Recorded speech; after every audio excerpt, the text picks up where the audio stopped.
Class officers. Ngayon, pag-uusapan natin ang iba't ibang eksena ng mga class officers. The President. Siyempre, ito yung pinaka-responsable, may utak, matured, at may kayang mamuno. Ito yung kadalasang nagsasaway ng may ingay at kaaway ng pinakapasaway niyong kaklase. Ito rin yung close ng advisor niyo. Lagi rin itong napapagalitan ng mga teachers sa kakulitan ng kanyang mga kaklase. At ang pinakamadalas sa lahat ay ang linya niyang Guys, makinig nga kayo. The Vice President. Kung ang president ng pinaka-responsable, ang vice president naman ng pangalawa, kadalasan tong sidekick ng president kasama sa pananaway at sa kadramahan. Actually, wala talagang bilang to minsan. Kapag absent lang yung president, saka lang siya may nagagawa. Siya yung tagasabi ng, O yun na ba, respeto naman. kapag nag-walkout si president, the secretary. Ito naman yung pinanganak para magsulat lang sa blackboard. Minsan, taga-sulat at taga-check ng attendance kapag tamad yung teacher mag-check. Siya rin yung taga-check ng test paper at tagalista ng mga sinasabi ni president, the treasurer.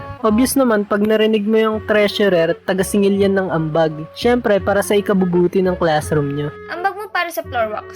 Ambag mo para sa electric fan. Ambag mo para sa pintura. Ambag mo para sa wala lang, basta mag-ambag ka lang.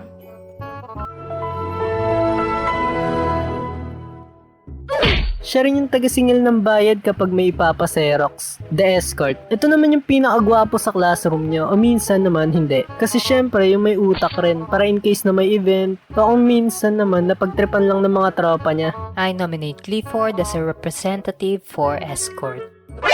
NANI?! お前はもう死んでいる。 Anong kailangan kong gawin?